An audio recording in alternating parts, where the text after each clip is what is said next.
제가 계속 앞쪽에 앉아서 뒤를 안 쳐다봤는데 많이 오셨어요. 보기가 좋네요, 되게. 예, 안수 집사님들 찬송 힘차게 하시니까 그것도 참 보기가 좋았습니다. 우리 옆에 분들하고 인사하겠습니다. 참 잘하셨습니다. 참 잘하셨습니다. 주보에 보면 오는 주일이 환경주일입니다. 그래서 기후위기 캠페인 1번 이렇게 돼 있고 환경주일로 돼 있어서 목사님이 이 본문으로 설교를 하시오 명령을 하셔서 이 본문 가지고 설교하게 됐습니다. 그래서 목사님의 명령이니까 여러분 목사님의 마음 잘 이해하시고 들으시면 될 것 같아요.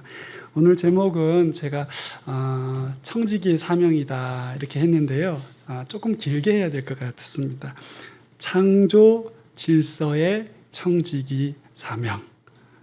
좀 긴가요? 한번 해보시겠어요? 해보세요. 청지기 사명. 맞아요. 보배교회 식구들이 암기력이 매우 좋으시군요. 네, 좋습니다. 네.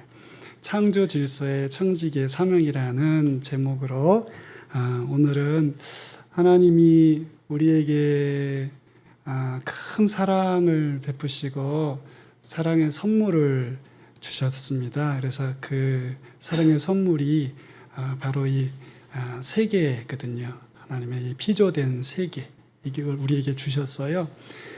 선물을 많이 주셨는데 가장 큰 선물 중에 하나라고 할 수 있는데 그 선물을 받았으니 우리가 그 선물을 받은 사람, 그 사랑의 선물 받은 사람답게 그 사랑의 선물을 잘 간직하자 이런 취지의 말씀을 제가 드리도록 하겠습니다. 제가 잘 아는 은퇴하신 목사님이 의정부 좀 더 북쪽에서 사과 과수원을 하십니다. 그래서 한번 놀러 갔었습니다. 근데 사과 그루가 한 1000주 정도 있다고 그러셨어요. 근데 사과가 농사가 되면 그 근처의 군부대에서 그냥 싹싹 실어 간대요. 팔로 가는 농산물은 문제지 않습니까? 근데 그냥 부대에서 익자마자 그냥 사과들을 싹싹 가져간답니다. 그러면서 너무 여기 와서 농사 짓는 게 행복하다고 그런 얘기를 하셨어요. 근데 여러분 의정부에서 사과가 나온다는 게 조금 생소하지 않으세요? 우리 보통 어디 사과가 맛있어요? 저쪽 남쪽에 청송 사과 아니면 무슨 뭐 어디죠? 충주 사과 그건 조금 북쪽이긴 한데 이게요 여러분 그 의정부 그 민통선 그 부근이나 그 안쪽에 그 청송이나 저 남쪽에 농사짓던 사과 과수원 하시던 분이 다 올라와서 거기서 땅 사가지고요 막 1000주, 10,000주 이렇게 사가지고 농사를 지신대요. 왜 그럴까요? 의정부가 땅이 좋아서 기후선이 올라가서 그래요. 그죠? 여러분 다 아시는 얘기잖아요. 그죠? 기후선이 올라가는 바람에 저 밑에서 사과를 지면 병충해가 많대요. 그래서 이게 추운 데로 올라가면 지금 딱 의정부가 그 조금 북쪽이 그 군인들이 있는 그 군부대 쪽이 딱 맞답니다. 그래서 사과가 아주 맛있고 저가 얻어 먹어보면 사과가 아주 맛있어요. 상큼하고. 그래서 그런 얘기를 들으면 좀 이렇게 좀 새로워요. 그런가? 근데 여러분 그게 뭐랑 다 연동되어 있는 거예요. 지금 우리가 당하는 기후위기랑 다 연동돼 있죠. 요즘에 뉴스 보면 우리나라 바다에 막 상어가 막 큰 게 그 사람 잡아먹는다는 그 악명 높은 상어가 종류가 있는데 그게 막 그물에 잡히고 돌고래도 막 이렇게 많이 나타난다 그래서 우리가 되게 이제 큰 나라가 되려나? 그게 아니고요. 이게 수온이 따뜻해지니까 자꾸 위로 올라오는 거예요. 고기들이. 그래서 이런 것들을 보면 뭔가 좀 변화가 되고 있는데 이런 변화가 왜 생긴다 그래요? 그러니까 이게 오존층이 우리가 쓰는 화석 연료 때문에 오존층이 자꾸 그 낡아지고 사진 찍어보면 특별한 사진기로 찍어보면 구멍이 숭숭 나 있대요. 그래서 이게 태양빛이 들어왔다가 다시 나가야 되는데 뭔가에 막혀서 안 나가니까 지구가 점점 뜨거워진다는 거죠. 그래서 바다도 뜨거워지고 또 빙산이 녹으니까 바닷물 수위도 점점 올라가서 이제 바다에 붙어 있는 도시들은 향후 50년, 100년 있으면 다 이 무릎이 차고 막 도시가 싹 그 기반이 다 무너지는 뭐 그런 일이 생긴다는 이야기들을 합니다. 우리가 좋은 선물을 받았는데요, 그거를 잘 못 쓰고 있는 거예요. 여러분 자녀분들한테 아이패드나 좋은 거 비싼 거 이렇게 사 주시는 경우가 있잖아요. 그런데 그거 이렇게 사줬는데 혹 잊어버리고 오거나 혹 그냥 아무렇게 막 이렇게 해서 떨구거나 그러면 여러분 마음이 어때요? 아이 뭐 돈이 많으신 분은 모르겠는데 저는 조마조마하거든요. 또 사달라 그럴까봐. 좋은 걸 주면 좀 잘 이렇게 해야 되는데 아이들이 어릴 때는 그거 잘 못하잖아요. 제가 막 저희 집에 자전거 제가 막 열심히 고치거든요. 저 자전거 잘 고쳐요. 타이어 빵꾸난 것도 잘 고치고. 그런데 막 수리해서 막 그 해가지고 막 해놓는데 저희 아이 중에 하나가 뚝 타고 나가서는 역전에 두고 어디 갔다 왔는데 자전거가 없어졌어요. 뭐 자물쇠 해놓고 갔냐 그랬더니 아주 뻔뻔하게 그런 거 안 했다고 이렇게 솔직하게 얘기를 하면 때려줘야 될지 말아야 될지. 이 귀한 선물을 줬는데 비싸건 안 비싸건 마음으로 참 해서 이거 잘 타라 했는데 이거를 막 이렇게 막 함부로 하고 그 잘 못하면 섭섭하잖아요. 그죠? 섭섭해. 창조 질서 보전 강조 주간입니다. 오늘은 이 창조와 우리에게 주신 이 아름다운 선물을 우리가 어떻게 생각하고 돌봐야 하는가, 요 얘기를 할 텐데 오늘 읽은 성경의 창세기 1장 26절에서 28절 이야기로 할 거예요. 사실 여러분이 이 26절에서 28절은 너무 영광스러운 구절들이에요. 찬란하게 빛나는. 여러분 뭐 이렇게 태양을 바라보면 눈이 부셔서 조금 보다가 이렇게 피해야 되잖아요. 그죠? 이 구절이 그런 영광의 구절입니다. 그래서 이게 잠깐 봐서는 다 알 수 없는 그런 영광스러운 그런 구절인데 오늘은 우리 기도의 제목을 얻기 위해서 한번 잠시 살펴보도록 하겠습니다. 첫 번째로 오늘 읽은 본문에서 우리가 얻을 수 있는 교훈은 뭐냐면 우리에게 주신 이 하나님의 피조 세계, 이 창조 세계는 하나님의 선한 선물이에요. 착하신 선물. 하나님의 호의로 가득한 그런 사랑의 선물입니다. 여러분 다 읽으셨는데 28절 한번 다시 한번 이렇게 펴보세요. 28절 보면 이렇게 되어 있죠. 하나님이 그들에게 뭐를 하셨다고요? 복을 주셨다. 이렇게 되어 있어요. 사람을 하나님이 지으시는데 자기의 형상과 모양을 따라 사람을 지으시고 이게 새도 또 짐승도 고기들도 다 다스리게 하셨다. 이렇게 말씀을 하세요. 그리고 생육하고 번성하고 땅에 충만하라 뭐 이렇게 얘기하시는데 그 말 중에 가장 우리가 주목하고 지켜봐야 될 말이 뭐냐면 하나님이 그들에게 복을 주셨다는 말이에요. 하나님이 창조하시고 첫 시조 인류들을 만드시고 뭐 하셨어요? 복을 주셨어요. 이 창조는 하나님의 그 선하신 축복의 결과물입니다. 할렐루야. 여러분, 하나님은 이 창조를 통해서 우리에게 복을 주셨어요. 하나님이 우리에게 이 선하신 사랑으로 우리를 축복하신 것을 우리가 기억해야 합니다. 축복하셨다. 너무 많이 써서 익숙하지 않을 수도 있는데요. 익숙할 수도 있는데 누군가의 축복이 아니고요. 하나님 그분이 처음 인류를 만드시고 그들에게 하신 첫 번째 말씀이 뭐냐면 내가 너를 축복한다예요. 여러분 이게 굉장히 의미 있는 말씀이 아니겠습니까? 그러니까 하나님이 인류를 만드시고요. 그 마음이 어떤 마음이냐? 잘 살았으면 좋겠어요. 깨가 쏟아지게. 예? 냉장고에 맛있는 거 잔뜩 집어넣고 주말에는 어디 또 재밌는 데 좀 놀러도 다니고 이렇게 사이좋게 따님 시집 보내고 아들 장가 보내면서 그런 생각 하잖아요. 결혼식장에 다 둘이 들어가는 모습 보면서 여러분 어떤 생각하세요? 에이, 못 살아라 이놈들. 이렇게 하는 부모님 없죠, 그죠? 아버지의 마음이에요. 어머니의 마음입니다. 다 만드시고, 만드신 것도요, 여러분, 사람을 처음에 이렇게 만드시고, 외롭고 고독하게 시간을 지낸 다음에, 창조가 완성되게 하지 않으셨죠? 처음에 뭐 만드셨어요? 빛 만드시고, 그리고 하늘 만드시고, 땅 만드시고, 바다 만드시고, 필요한 걸 다 만드시고, 마지막에 꽃으로, 만물의 영장, 꽃뿌리 영자잖아요, 그죠? 만물의 영장, 창조의 꽃으로 사람을 만드셨어요. 그리고 축복하세요. 내가 너를 축복하노라. 깨가 쏟아지게 행복하게 재미나게 살아라. 이렇게 만드신 거예요. 예, 여러분, 이 창조는 하나님의 사랑의 선물입니다. 사랑으로 가득한 선물이에요. 그러니까 우리가 어떻게 살아야 된다고요? 예수님 믿으면서 행복하고 재미나게 그렇게 살아야 합니다.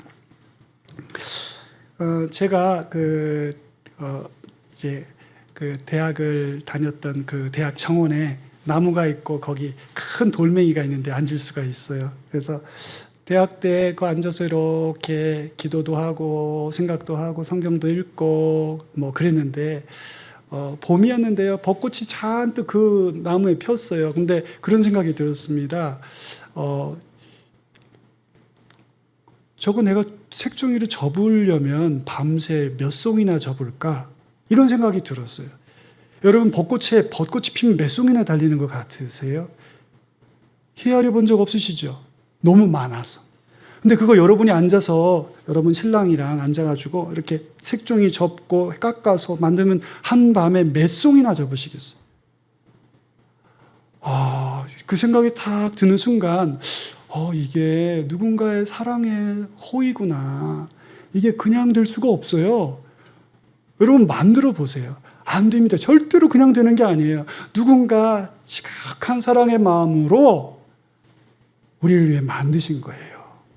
창조는 하나님의 착한 사랑의 성품의 반영이고 사랑의 선물입니다.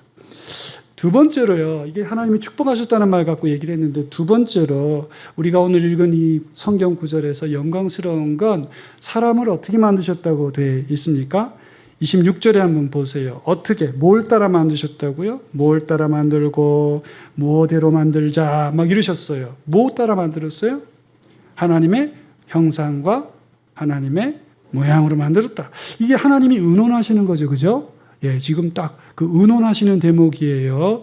어떤 사람은 천사랑 의논하신 거 아니냐 그러는데, 제가 볼 때는 성삼위 하나님의 그 내적인 토론인 것 같으세요. 하나님이 이르시되 우리의 형상을 따라 우리의 모양대로 사람을 만들자. 그래서 어떻게 하자 그래요? 다스리게 하자. 이렇게 얘기를 하시는 거죠. 26절에 이렇게 동의어를 반복하셨죠. 형상이란 말이나 모양이란 말이나 그게 말은 다르지만 의미는 똑같은 거거든요. 이게 히브리 말로 첼렘이라 그러고 또 다른 건 데무트라 그래요. 첼렘과 데무트라 그러는데 똑같은 말을 의미가 같은데 말만 다른 거예요. 그걸 반복하는 거거든요. 여러분 그런 말 언제 하세요? 진짜 똑같이 만들자. 이런 말이에요. 근데 그거를 26절에서 하시고 27절에도 한 번 더 하셨어요. 여러분 보세요. 27절 어떻게 되어 있나. 하나님이 자기 형상 곧 또 한 번 더 반복하죠. 하나님의 형상대로 사람을 창조하셨다. 그러니까 여러분 이게 몇 번 반복한 거예요? 4번 반복한 거죠. 똑같은 말을 4번 반복하신 거예요. 네. 여러분 이런 말을 어디서 많이 하는 것 같으세요? 이런 말을 어디서 많이 하죠? 네. 신생아실 그 창문 앞에서 이 말을 많이 합니다. 우리가. 아이고 지금 아빠 똑 닮았네. 지금 엄마 아이고 저 할아버지 꼭 닮았네. 할머니 꼭 닮았네. 그러잖아요. 이게 딱 그 말이에요, 여러분. 예. 종합하면 그 말이에요. 제가 무슨 말씀을 드리는지 아시고 들으시는지 모르겠어요. 지금 이 창조의 구조에서요, 하나님이 지으신 이 창조의 구조와 시스템에서요, 뭐가 닮아요? 뭐끼리 닮아요? 같은 종이면 닮죠, 그죠? 인간, 원숭이, 돼지, 소 닮죠, 그죠? 그 종 안에서 누가 또 닮아요? 누가 제일 닮아요? 네, 가족이 닮죠. 네, 시도도 못하죠, 그죠? 그거 다 꼭 나오잖아요, 그죠? 할아버지 닮은 거 딱 나오고, 예, 할머니 닮은 거 꼭 나오잖아요, 그죠? 제가 언젠가 새벽에 일어나서 이제 가려고 세수한다고 화장실에 거울을 딱 봤는데, 저희 아버지가 서 계세요. 들어가신 아버지가. 저는 늘 어머니 아들이었거든요. 제가 봐도 제가 어머니를 꼭 닮았어요. 그래서 늘 나는 어머니 닮고 우리 형은 아버지 닮고. 근데 어느 날 아침에 정신없이 막 이러고서 거울을 보고서 양치질 하려고 딱 섰는데 우리 아버지가 서 계세요. 얼마나 반갑든지요. 예. 그리고 너무 기뻤어요. 내 안에 우리 아버지가 계시구나. 너무 기뻤어요. 너무 반갑고. 얼마 전에 제 그 군대 갔던 아이가 휴가 나와서 이렇게 식탁에 앉아서 밥을 먹고 제가 이렇게 서서 이렇게 뭐 먹나 이렇게 보는데요. 요 머리 꼭지, 요 꼭지 있잖아요. 요쪽, 요 꼭지를 탁 보는데 걔가 이제 밥 먹는 걸 제가 뒤에서 보는 거잖아요. 뒤 꼭지를 보는데 그 아기 때 딱 제가 늘 아기들 머리를 제가 한 10년 깎아줬거든요. 제가. 예, 그러니까 뒷꼭지 머리를 알잖아요. 뒷꼭지 머리를 봤는데 아기 때 그 모습 그대로인 거예요. 와, 이렇게 컸는데 하나도 안 바뀌었어요. 그 비율은. 그래서 얼마나 귀엽고 사랑스럽고 제가 그 아이를 막 혼내줘가지고요. 막 운전을 오래 했는데 아이가 막 지쳐가지고 막 그런데 제가 말 안 한다고 막 세워놓고 막 야단을 쳤어요. 한 초등학교 1학년 되기 전인가. 그랬더니 막 아버지가 야단쳤다고 서럽다고 막 우는 거예요. 애 우는 것처럼 사는 놈이 이렇게 막 내 옆에서 이렇게 큰 거 이렇게 바라보는데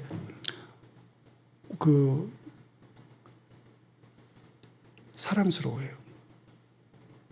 제가 그 아이랑 그때 사랑에 빠졌어요. 네. 그런 데가 있잖아요. 자식이 불쌍하면서 사랑스럽고. 여러분 제가 지금 무슨 말씀 드리려고 그런지 아시겠어요? 하나님이 형상과 모양으로 만들었다는 말은요. 뭐냐면 꼭 닮게 만들었다는 그 말은 뭐냐면요. 지극한 사랑의 대상으로 내가 너를 사랑해. 내가 너를 앞으로 사랑할 거야. 너는 내 아들이야. 너는 내 딸이야. 이 말이에요. 이 말. 그래서 예수님이 이 땅에 오셔서 제자들이 기도 가르쳐달라고 그러니까 첫 문구가 뭐였어요? 하늘에 계신 우리 아버지. 그 예수님이 창세기 아시는 거예요. 이걸 아시는 겁니다. 하나님의 첫 창조의 본의가 뭐냐, 인류를 만드신 본의가 뭐냐, 우리를 지극한 사랑의 대상으로 삼아서 아들과 땀으로 삼고 사랑하려고, 복주려고, 그거 보고 싶으셔서 만드신 거예요. 그러니까 창조라는 건 뭐냐, 하나님의 착한 마음에 선의와 호의가 가득 찬 선물이면서 우리 인생들에게 아들과 딸로 지극한 사랑을 주시려고 주신 게 이 창조와 우리 사람의 존재라는 것이죠. 첫 번째가 하나님의 선함이 담겨있는 축복에 선함이 담겨있고, 두 번째는 이게 이 하나님의 이 지극한 사랑의 대상이다. 뭐 이런 얘기 제가 지금 했고요. 세 번째는 뭐냐면 이 구절에서 하나만 더 보고 가야 되는데 뭐냐면 여러분 26절, 27절, 28절 읽었는데요. 제가 문제를 드릴게요. 하나님의 형상대로 만들어졌어요. 그래서 나타나는 결과가 있습니다. 거기 보면. 그게 뭘까요? 너무 어렵죠? 이게 하나님의 형상대로 만들어졌기 때문에 하나님이 또 명령을 하세요. 이거 해라, 이렇게 해라, 이렇게. 그게 뭘까요? 다스리는 거예요, 다스리는 거. 다스리는 거. 자, 보세요. 왜 그게 하나님의 형상과 모양대로 만들어졌기 때문에 결과적으로 생기는 결과일까요? 하나님은 어떠신 분이세요? 다스리시는 분이시거든요. 그분은 다스리시는 하나님이시잖아요. 그죠? 그래서 자기 모양대로, 형상대로 사랑의 대상으로 만드시고서는 그들에게 또 원하시는 게 뭐예요? 다스리라는 거예요. 다스리라. 다스리라. 다스리는 건 낮아요, 높아요? 낮은 자리에 높은 자리예요. 여러분은 섬기는 리더십을 배우셔서 이게 다 또 낮기도 하고 또 높기도 하고 그런 거군요. 그죠? 잘 배우셔서. 너무 고상한 진리를 잘 배우셔서. 이 다스림이 낮은 것이기도 해요. 섬겨야 되니까. 그렇지만 고상한 직책이죠. 그죠? 하나님이 다스리시는 고상한 일을 하시거든요. 그분이 섬기시잖아요. 그죠? 그분이 사랑으로 섬기세요. 인생들을 진흙으로, 먼지로 빚어서 손으로 손수 만드시잖아요. 그죠? 그리고 십자가의 아들을 내어주시는 분이시죠.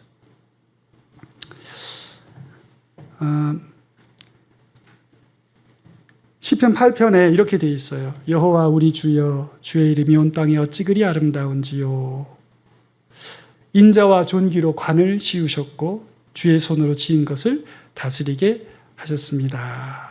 이렇게 다스림에 관한 이야기를 이 시편의 기자도 하나님이 하신 말씀을 이렇게 기억을 하고 있어요.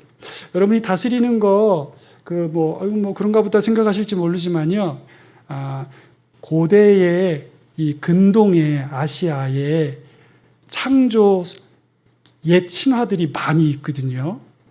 이 모세가 이 창세기 썼을 때 좀 윗부분부터 이집트에도 있고 이 바벨론에도 있고 그 창조에 대한 신화들이 있어요, 여러분. 그래서 학자들이 이거 성경에 있는 거 비슷한 것도 다른 데도 있다. 모세가 별로 특별한 거 쓴 거 아니다. 성경 특별하지 않다. 이런 공격을 막 합니다. 그거 진짜 말이 안 되는 말들이에요. 하나만 얘기를 할까요? 그 고대 근동의 창조의 설화들, 이집트나 바벨론에 있는 창조 설화들은요, 신들이 왜 인간 만들었다고 돼 있는 줄 아세요? 신들이 자기들이 일하기 싫어서 만들어요. 일 시켜 먹으려고 만들어요.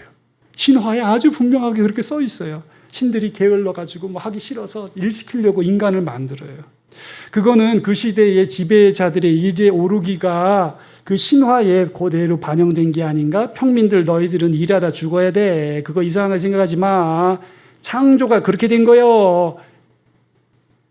아마 그렇게 써먹지 않았을까? 학자들이 추론하는 거예요. 생각하는 거예요. 근데 여러분, 그 동시대에 쓰여진 성경은 사람을 하나님이 왜 만드셨다고요? 다스리게 하시려고. 여러분, 이게 빛과 어둠처럼 차이가 나는 거예요. 보석처럼 반짝이는 창조의 이야기를 창세기가 우리에게 주는 것입니다.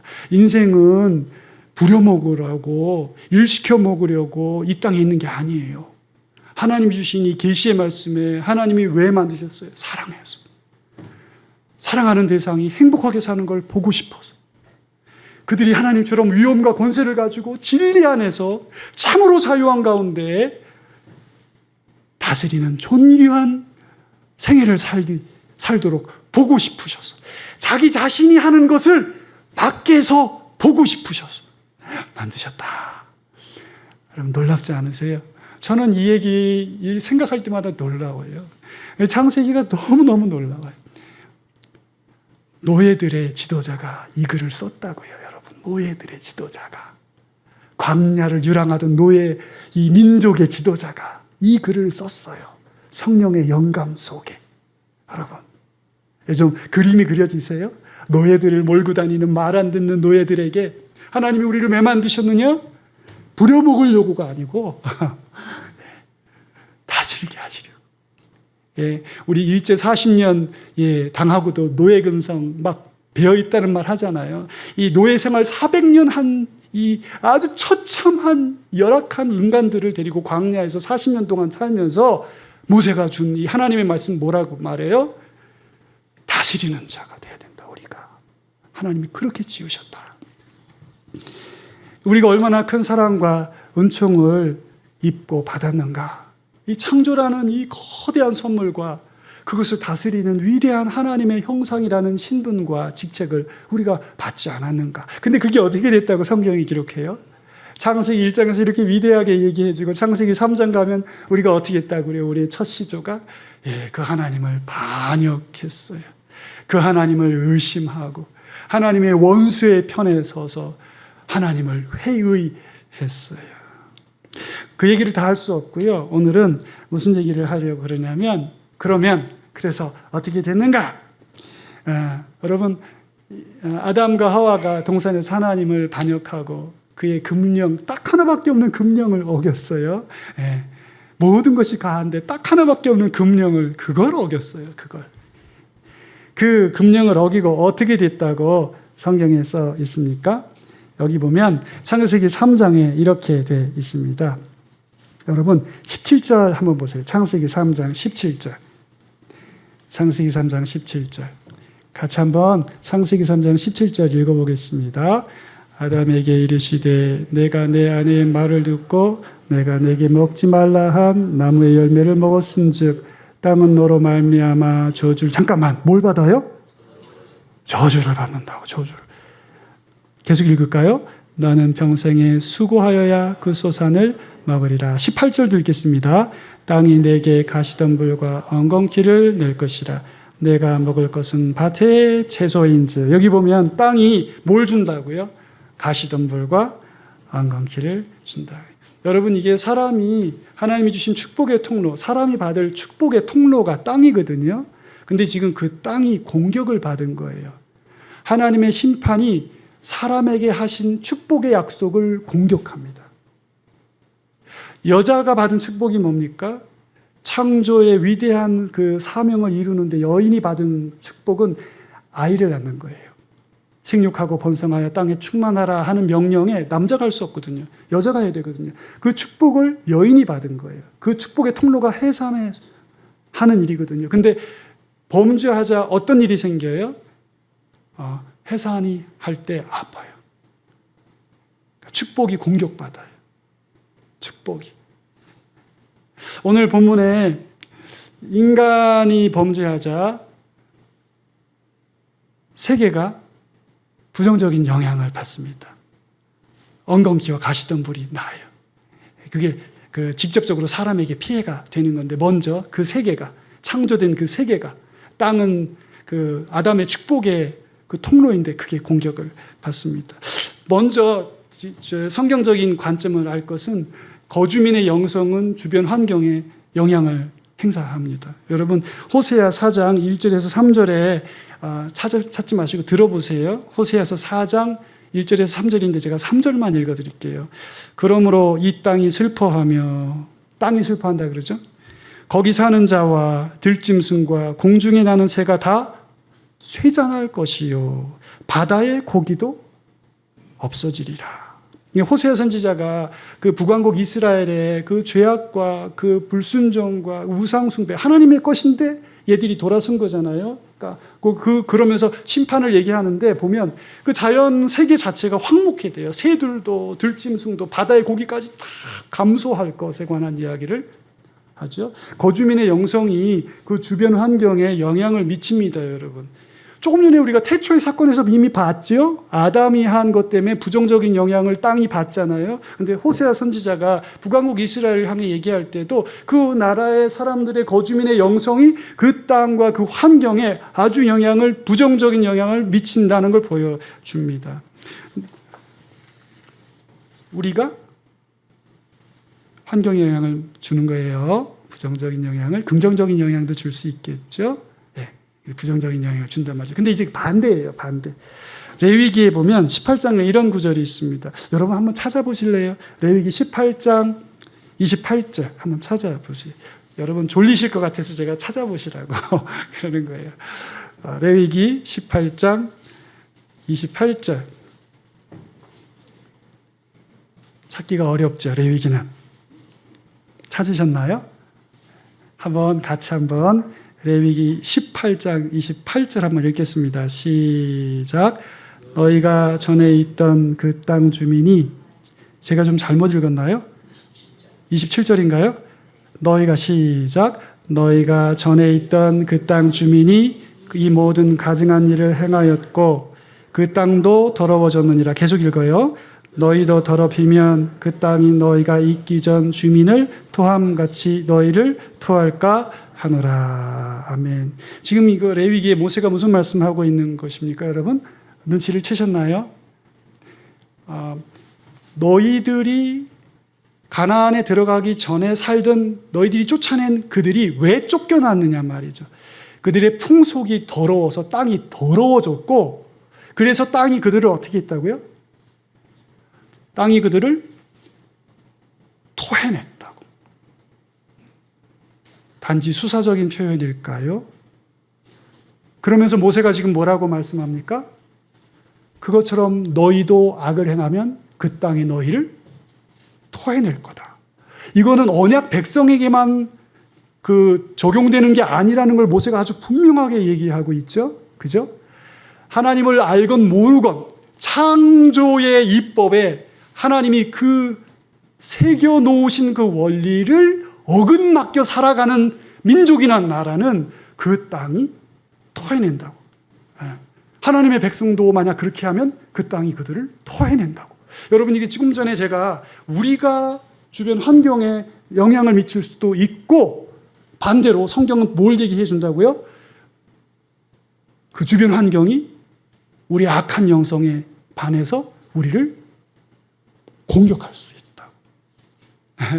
예, 우리가 창조 세계를 잘 못 돌보면 우리의 영성이 어두워지고, 우리가 창조에 새겨주신 하나님의 그 선한 법을 거절하고 계속 살면 걔들이 반격을 한다고. 반격을 해요. 우리가 요즘 당하고 있는 게 반격인 거예요. 오늘 제가 지금 성경의 관점을 말씀을 드렸던 거예요. 우리가 어떤 영성을 갖고 있느냐에 따라서 우리가 우리의 주변 환경에 영향을 미칠 수 있고, 우리가 악한 일을 계속해서 악하게 하면 그들의 반격을 우리가 또한 받기도 한다고 하는 성경의 이 주장들을 오늘 우리가 살펴본 것입니다. 그러면 이제 우리가 어떻게 해야 될까요? 어떻게 하는 게 이 성경에서 우리에게 주시는 창조신앙, 창조 질서 보존의 신앙일까요? 먼저 우리가 우상숭배적 삶을 내려놓고 돌이켜야 한다고 성경이 얘기합니다. 바파우치 바르트라는 사람이 쓴 책이 있어요. 현대우상 이데올로기라는 책입니다. 그러니까 옛날에만 우상이 있고, 저기 밖에 나가면 돌 있고 나무 있고 큰 나무 있고 이렇게 우상 섬기는 것만 있는 게 아니라, 현대에도 나라와 민족들이 선택한 우상들이 있다는 거예요. 예수님을 믿는다 하고 발전된 문명이라고 하면서도 선택한 어떤 우상들이 있다는 이야기를 이 저자가 합니다. 여러분, 우상이 뭐예요? 우상이란 것은 성경적인 정의를 한다면 피조된 세계 가운데 어떤 거 하나를 높이 올려서 창조주의 자리에 앉히고 그것을 중심으로 세계를 재구성하는 것이 우상숭배입니다. 잘 들어보세요. 피조된 세계, 그러니까 우주 안에 있는 거예요. 시간과 공간 안에 있는 어떤 것이라도 그것 하나를 끄집어 올려서 하나님의 자리에 놓고 세계를 그것을 중심으로 재편성하는 게 우상숭배입니다. 이렇게 들어보시면 우상숭배가 오늘날도 있을 수 있죠. 그죠? 우리의 삶 안에도 있을 수 있고. 그래서 이 바파우치 바르트라는 박사님은 주로 무슨 얘기하냐면 만몬, 물질 풍요로움이 중심이 된 사회. 그래서 더 많고 더 가지고 더 높아지고 하는 것이 목적이 된 사회. 예. 이것이 목적이 되어서 다른 수단의 부정함이나 부당함을 거론하지 않는 사회. 이게 우상을 택한 사회라고 얘기를 해요. 예. 그것이 택하여지면 어느 순간 우리의 손을 떠나서 혼자서 움직이기 시작한다고 그렇게 얘기하고 주장합니다. 물질 만능 혹은 또 어떤 우상 얘기하냐면 진보, 무한 진보. 그러니까 진보가 진보한다는 거예요. 그래서 진보가 어떤 절대의 가치가 되면서 진보하지 않고 혹은 진보하지 않는 것 같은 것들은 전부 다 공격받고 무시될 때 그것도 무한 진보라는 우상을 선택한 사회가 갖는 부조리함과 병폐가 드러난다. 이렇게 주장을 합니다. 좀 고리따분하고 어려운가요? 예. 이 학자는 학자니까 이렇게 어려운 얘기를 하는데요. 저는 오늘 이 얘기를 좀 하고 싶어요. 편의주의. 창조 신앙을 우리로 거스르게 하고 사소하게 우리로 그 고상한 길로 못 가게 하는 그 의상 숭배적 삶 중에 하나가 편의주의죠. 그냥 편리하니까 쓰고 먹고 버리고, 예. 쓰레기통이 무한해지고, 저희 집도 그렇습니다. 예. 편리하니까 우리가 하는 것들이에요. 그 편리라는 이름으로 우리가 지금 하고 있는 많은 것들이 과연 창조신앙이라는 안목에서 볼 때 우리가 이런 소비생활, 이런 패턴의 이 삶을 계속 간다면 이게 가능하겠는가? 플라스틱이 뭐 수백 년 간다면서요. 예, 그리고 드디어는 이 미세 플라스틱이 드디어 우리 식탁에 오르게 되는 일들이 생겼다고 이야기를 하죠. 예, 우리가 한 일들이 우리를 공격하기 시작했어요. 우리가 버린 플라스틱들이 바다에서 녹고 작아지면서 이제 드디어 우리 식탁을 공격하게 되기 시작했습니다. 이 편의주의, 이기주의죠. 이기주의. 그리고 또 다른 하나는 자기중심주의예요. 예, 자기 먹고 자기 편안하고, 예, 우리 아들 잘 크면 그거 이상 더 아무런 관심 없어요. 다음 세대, 다음 세상 관심 없어요. 예, 저 바다 건너에서 일어나는 일 관심 없어요.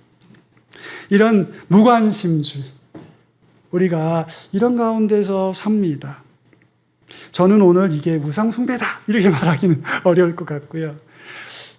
창조 질서를 지키는 삶의 길에서는 조금 우리가 좀 생각해 봐야 하는 삶의 모습이 아닌가 이런 생각을 합니다. 여러분, 구약의 이스라엘 백성은 언제나 하나님을 섬겼습니다. 하나님을 섬기지 않는다고 말한 적이 없어요. 근데 다만 늘 그들의 삶과 행실이 우상숭배적인 방향을 늘 걸었던 것이죠. 하나님을 섬기는 것과 함께. 그래서 오늘 제가 이런 먼저 우리에게 있는 창조신앙, 창조질서 보존과 거리가 먼 어떤 삶의 습관들을 좀 내려놓고 그것을 지향하고 그것을 우리가 좀 이렇게 멀리하는 그런 신앙의 모습들이 있어야 되지 않겠나 하는 생각을 했습니다. 두 번째로 우리가 먼저 생각해야 될 것은 우상 숭배적인 창조 신앙이 아닌 것들을 내려놓는 그런 삶의 모습이 있어야 되고, 두 번째는 하나님의 주권을 인정하는 그런 삶의 모습이 필요합니다. 이런 것이에요. 지갑에서 10,000원 꺼내서 물건을 샀어요. 그러면 누구 것입니까? 내 것이지요. 예, 돈을 1억 원을 저금해서 땅을 샀어요. 누구 것입니까? 내 것이지요. 이런 것들이 내 것이라고 생각이 되는데, 오늘 이 성경의 창조 신앙의 관점에서 우리가 하나님께 받은 선물이다 생각하고, 내가 산 것 내 것이지만 어떻게 써야 하겠어요? 예, 하나님의 뜻 안에서, 하나님이 지으신 창조 세계의 이 입법 안에서, 위대하신 하나님의 사랑의 법 안에서 하나님의 주권을 인정하면서 써야 한다 하는 그런 이야기입니다. 세 번째는 성숙한 신앙으로 좀 나아가야 한다는 것입니다. 교회 신앙이 늘 십자가 신앙에 주로 서 있습니다. 저는 그 십자가 신앙이 위대하다고 생각합니다. 그런데 우리가 교회에서 믿음을 배우고 한 걸음 한 걸음 나아가다 보면 그 십자가 신앙이 지향하는 목적지를 또 바라봐야 합니다. 그게 뭘까요? 그게 바로 회복된 창조 신앙입니다. 예수님이 왜 십자가에서 헌신하셨습니까? 예, 창조 세계를 회복하시려고 헌신하신 것입니다. 그래서 오늘 두 가지 신앙을 얘기합니다. 십자가 신앙과 창조 신앙. 이 두 가지의 신앙이 잘 밸런스를 맞추는 신앙이 성숙한 신앙이다, 이렇게 말을 할 수 있을 것입니다. 그래서 교회적 차원의 환경 보전 운동, 이런 우리가 교회를 이루어서 마땅히 관심을 가지고 또 바라보고, 어떨 때는 작지만 우리의 도움의 손길을 좀 이렇게 베풀 수 있는 어떤 그런 운동들이 있다면 참여할 수 있는 그런 신앙적인 성숙함, 신학적인 지평이 우리 교우들에게 있으시면 좋겠다 이런 생각을 합니다. 제가 지금 세 가지를 얘기했습니다. 첫 번째는 우리가 우상 숭배적인 삶의 모습, 창조주 하나님의 그 창조 신앙을 견지하는 그 신앙의 모습, 그다음에 하나님의 주권을 인정하는 하나님의 원리대로 쓰는 것. 세 번째로는 이 십자가 신앙과 창조 신앙이 밸런스를 이루어야 된다는 것. 네 번째는 뭐냐면 선한 양심의 신앙입니다. 그래서 이웃과 다음 세대도 청결하고 또 아름다운 세계 속에서 살아갈 수 있도록 우리가 배려하고 그런 일에 작지만 우리의 도움과 보탬을 할 수 있는 그런 신앙적인 방향이 우리에게 있어야 되겠다. 그런 생각이 듭니다. 결론을 내리겠습니다. 제일 먼저 결론은 우리 안에 있는 우상과 같은 것들을 내려놓는 것입니다. 그것은 탐욕이나 이기심, 나만 생각하고 다른 사람 생각하지 않는 그런 것들 내려놓는 것입니다. 그래서 창조주 하나님의 법을 지키는 것, 우상의 법이 아니라 바알의 법이 아니라 창조주이신 하나님의 그 법을 지키는 그런 것. 두 번째로는 십자가 신앙과 창조 신앙을 잘 밸런스를 가져서 성숙한 신앙인들이 되는 것. 그리고 마지막으로 하나만 더 말씀드린다면 여러분 우리만 잘 먹고 우리 아들들 우리 딸들 잘 먹고 우리 교회 잘 되고 이것만 하는 게 성경적 신앙이 아니죠. 성경적 신앙은 훨씬 더 큽니다. 그래서 성경적 신앙의 그 고상함과 그 찬란함이 깃들어서 하나님의 그 창조의 영광의 빛을 발하는 개인이 되고 또 가정이 되고 교회가 되시는 그런 복된 우리 교우들과 보배교회 되시기를 주의 이름으로 축원합니다. 기도하겠습니다. 하나님 아버지 감사합니다. 오늘 사랑하는 교우들 오는 주가 환경주의를 맞아서 저희가 창조 신앙, 창조 질서 보존의 신앙에 관해서 하나님의 말씀을 살펴보았습니다. 우리 마음속에 욕심과 또 이기심, 자기중심적인 여러 가지 삶의 태도와 습관들 돌아보게 하시고 자신만이 아니라 남과 다음 세대까지 바라보며 그러한 하나님의 창조 신앙을 이 세계 가운데 높이 천명함으로 하나님의 아름다운 창조의 영광을 안 믿는 사람들에게까지 잘 드러내는 빛을 발하는 성도와 교회 되도록 오늘 이 밤에 우리 가운데 하나님 말씀해 주시고 성령으로 우리 가운데 함께하여 주시옵소서. 감사드리며 예수님 이름으로 기도합니다. 아멘.